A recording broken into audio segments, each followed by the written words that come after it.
नमस्कार मैत्रिणींनो, नवरत्न चालू झालेला आहे। ही 1 किलो भगर आहे। काही ठिकाणी भगर म्हणतात, काही ठिकाणी वरई म्हणतात। 1 किलो भगरीसाठी 1/2 किलो आपल्याला मोठा साबुदाणा घ्यायचा आहे। तो आमळ कोमळ भाजून घ्यायचा आहे, जास्त लालसर होईपर्यंत भाजायचा नाही। ही दक्षता आवर्जून घ्यायची आहे आपल्याला। फक्त 2 ते 3 मिनिटं मी उलटण्याने खालीवरी केलेला आहे। आपल्याला लालसर करायचं नाही, मीडियम गरम करायचं आहे। चला आता मी काढून घेते। 2 ते 3 मिनिटं झालेले आहे।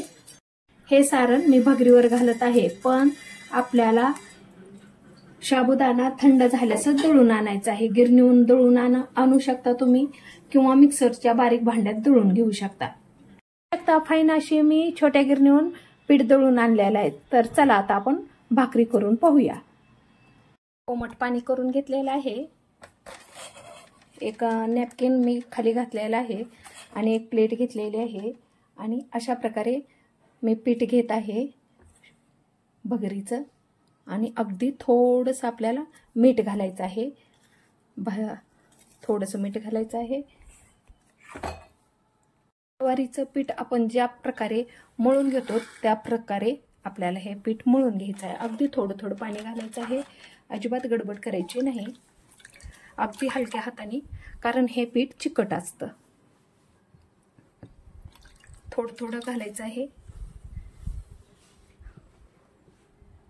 थोडं थोडं पाणी घालायचं, कारण पाण्याचा अंदाज तुम्हाला लागणार नाही, कारण हे पीठ हलकंसं असतं, एकदम भुसभुशीत असतं।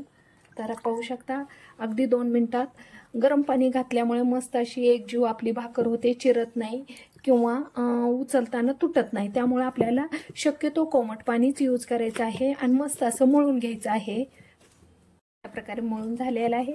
मस्त असा मी भाकरीचा गोळा करून घेत आहे, हातात मावल तेवढा।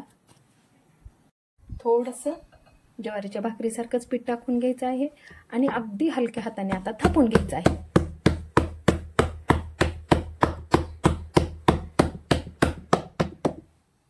अशा प्रकारे एकदम मस्त अशी 1 हाताने प्लस 2 हाताने थापून मी भाकरी घेतलेली आहे।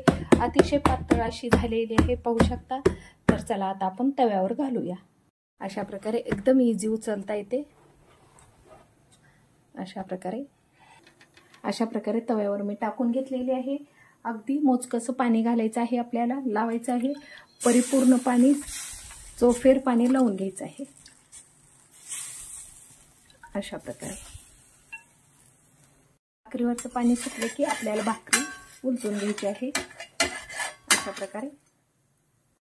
अशा प्रकारे उलटून घ्यायची आहे। आता मस्त अशी आपली भाकरी चपली आहे, पहा। अशा प्रकारे आता मस्त असं आपल्याला भाकर चपली आहे। आता पलटी मारायची आहे आणि पाहू शकता मस्त अशी आपली उपवासाची भाकरी फुगलेली आहे। पहा किती सुंदर टम्म फुगलेली आहे, पाहू शकता। मस्त अशी खरपूस भाजून घेतलेली आहे। आता गॅस बंद करते। पाहू शकता किती सुंदर अप्रतिम अशी आपली टम्म फुगलेली भाकरी झालेली आहे, खरपूस कडक।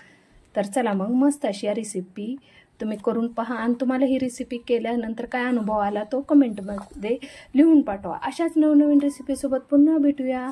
Bye, take care.